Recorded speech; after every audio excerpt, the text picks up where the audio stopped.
융합이 최근에 나온 건 아니죠. 아주 옛날부터 나왔잖아요.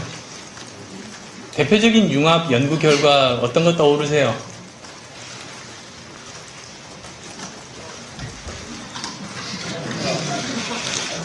그 DNA 구조 왓슨과 크릭이 했잖아요. 근데 왓슨이 생물학자죠. 크릭은 물리학자거든요. 근데 이제 생물학자가 DNA 구조를 알기 위해서 열심히 노력을 했는데 자기가 가진 학문의 전문성과 자기가 가진 그 학문적인 그 도구를 가지고는 해결을 못해요. 근데 물리학자는 자기는 이제 어떤 그 구조들을 밝히는 그 한국말로는 갑자기 안 떠올라서 엑스레이 크리스탈로그래피는 항상 쓰고 있는 그런 방법론인데 그걸 가지고 이제 생물학에 적용할 생각은 못 했던 거잖아요. 그런데 이 둘이서 만나니까 생물학적인 DNA 구조를 물리학적인 툴인 엑스레이 크리스탈로그래피로 연결을 해서 이걸로 해서 DNA 구조를 밝혔죠. 그러니까 이게 사실 융합이라는 게 최근에 나온 게 아니고 우리 예전부터 보면 벌써 그게 언제예요? 50년 전인가? 그게 60년대인가요? 대강 그 정도로 기억이 나는데 그러니까 거의 50년 전에 이제 이런 것들이 나온 거예요. 그러니까 융합이라는 게 그 예전부터 있었던 거죠. 우리가 이렇게 학문적인 구분들을 하는 것들 수학, 과학, 물리 전부 보면 사람들 입장에서 이 자연현상이 너무나 복잡해서 이걸 총체적으로 볼 수 있는 능력이 사람이 없어요. 그러다 보니까 한 분야만 이렇게 본 거잖아요. 그래서 수학적인 측면, 화학적인 측면, 물리적인 측면 뭐 이런 식으로 그래서 학문들이 발달을 한 거죠. 그런데 이제 각 이렇게 나누어진 학문 분야들이 발전을 한 이후에 어떤 일이 벌어졌냐면 이제 충분히 내 한 분야에서 어떤 사람들이 알만한 지식들은 쌓였는데 이걸 가지고 복잡한 자연현상을 이것만 가지고는 해결할 수 없는 거예요. 자연현상은 3차원인데 우리는 한 분야의 전문성만 가지고 그걸 바라보는 거예요.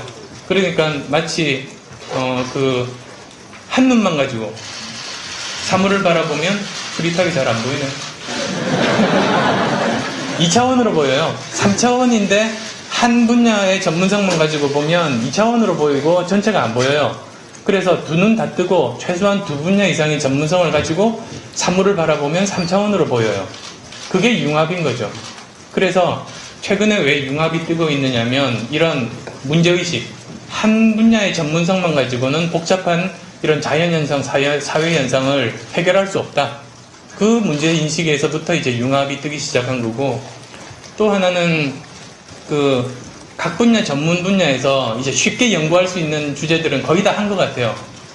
영어 표현으로 low hanging fruit, 그냥 손만 들면 딸 수 있는 사과들은 다 따버리고 이제는 남은 연구들은 다 사다리 타고 올라가야만 되는 굉장히 어려운 연구들밖에 없어요.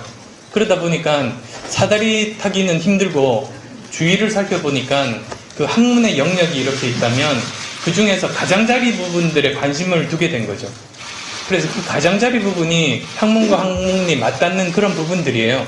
그러다 보니 이제 그 융합에 대해서 관심들이 많아진 것 같고 또 하나는 마치 풍선 있죠. 바람 빠진 풍선에다가 펜으로 이렇게 그물 무늬를 이렇게 그어요.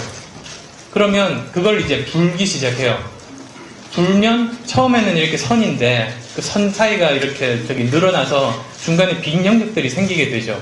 그런 것처럼 예전에 인간이 가지고 있었던 그 학문적인 깊이라는 게 작아서 그때는 우리가 구분해도 눈에 띄지 않았다가 풍선처럼 부풀어 오르면서 커버 못하는 그런 영역들이 새로 생겼어요. 그런 부분들이 사실 융합인 거죠.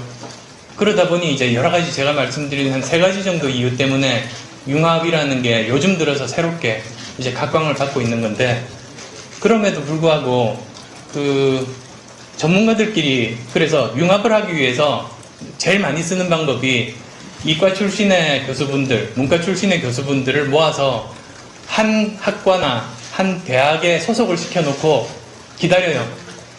좋은 융합 결과가 나오기를. 그 아마 이렇게 옆에서 보고 경험도 있으실 텐데요. 그런데 그게 쉽게 나오지는 않아요. 왜 그러냐면 그게 마치 비유를 들자면 그 상자에다가 모래를 담아놓고 기다리면 벽돌이 되겠지. 그것과 똑같아요.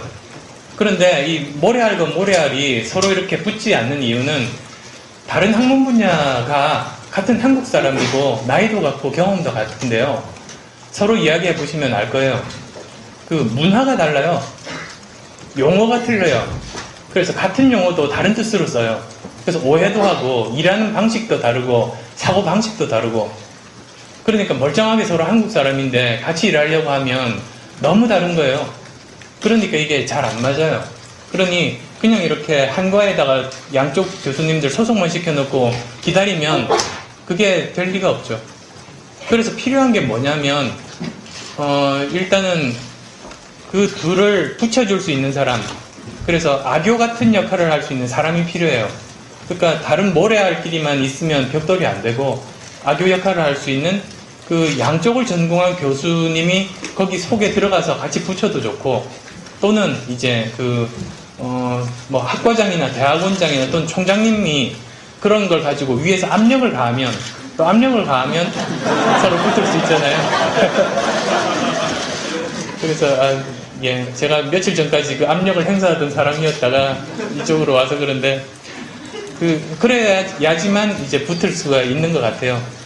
그런 거고, 그리고 또 하나 제가 좋은 생각들을 얻었던 게 올해 초에 빌 게이츠를 만나러 가서 거기서도 또 자연히 그 화제 중에 하나가 융합이었었고, 제가 고민을 어떻게 이야기를 했었냐면 다른 분야 사람들 모아서 일을 하는 게 참 힘들다. 서로 용어도 틀리고 문화도 틀리고 그래서 그렇다고 이야기했더니 빌 게이츠도 자기도 그런 경험이 여러 번 있었고 자기는 문제 해결 방식이 그거였대요. 한 가지 책을 어떤 프로젝트를 위해서 다른 여러 분야의 전문가들을 모아놓은 다음에 그 주제에 관련된 책 한 권을 선정해서 모든 사람들에게 의무적으로 반드시 읽고 오게 한대요. 그러면 같은 책을 여러 사람들이 같이 읽으면 관심사가 모아지고 쓰는 용어가 같아지고 이렇게 사고의 흐름이 비슷하게 되는 그런 효과가 있어서 한 번 책을 읽고 나서 일을 하면 굉장히 유연하게 잘 되게 된대요. 그러니까 뭐 그런 방법부터 해서 여러 가지 그 방법을 써야지 그냥 단순하게 한 집에 두 사람이서 살게 한다고 그게 뭐 무슨 결과가 나오는 건 아닌 것 같다는 그런 생각들을 이제 하게 됐습니다. 그래서 그게 아마 이제 다른 분야 전문가들과 서로 일을 하게 만드는 그런 쪽인 것 같다는 생각을 하고요. 그 다음에 한 조직 내에서 이렇게 문과, 이과 뭐 좋다 그거예요. 그런데 또 이제 남아있는 게 해당 조직이 아니라 뭐 다른 대학이나 다른 연구소, 다른 회사와의 소통이 많이 필요해요. 그래서 그 대표적인 예가 혹시 오픈 이노베이션 아세요? 개방형 혁신. 그게 지금 버클리에 있는 헨리 체스브로 교수가 이야기를 해서 사실은 뭐 그렇게 새로운 개념은 아닌데 다시 이제 각광을 받게 됐는데요. 그게 이런 거예요.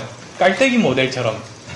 그래서 요즘 무슨 팟캐스트 때문에 깔때기 의미가 좀 이상하게 되긴 했지만 그냥 옛날 깔때기를 생각을 해보세요. 그러면 그게 아이디어부터 결과물까지가 깔때기예요. 그래서 처음에는 아이디어가 굉장히 많이 나와요. 그게 이제 깔때기의 초입에 이제 들어있고 그 중에서 이제 아이디어 중에서 실제로 성공 가능한 것들을 골라내고 그 중에서 실제로 실행 옮기고 하면서 점점 좁혀져서 마지막 깔때기 마지막에 실제로 된 결과물이 나오는 그런 모델이 지금까지 혁신 모델이었어요. 그걸 이제 closed innovation, 폐쇄형 혁신 구조라고 하고 대부분 뭐 예를 들면 삼성전자도 그랬고 모든 회사들이 다 자기 기업체 내부의 연구소에서 시작해서 다 그렇게 간 거죠. 근데 그러다 보니까 뭐 전 세계에서 가장 천재들이 한 곳에만 모이는 법은 없죠. 이 조직이 바깥에도 있고 뭐 여러 가지 복잡해지는 이런 상황에서는 더 이상 그게 경쟁력이 없다. 그래서 이제 개방형 혁신 모델이 나왔고 그거는 구멍 뚫린 깔때기예요. 온 곳 다 구멍 뚫린. 그러면 어떻게 되느냐면 처음에 자기 조직 내부에서 그 어떤 아이디어도 나오지만 외부에서 이렇게 들락날락해요. 외부의 혁신적인 아이디어가 내부로 들어올 수도 있고 또 이제 내부에서 만든 아이디어를 바깥에 라이센싱 해줄 수도 있고 그런 식으로 거의 끝까지 이제 가는 거죠.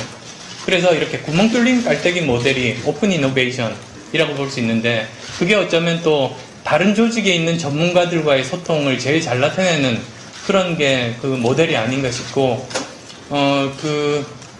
제가 이제 이제 출마 선언하고 나서 정책 쪽을 네일이라는 그런 포럼을 만들었어요. 그래서 네일이 두 가지 의미가 있어요. 네일이라는 오픈 네트워크, 개방형 네트워크 정책 포럼이라고 했는데요.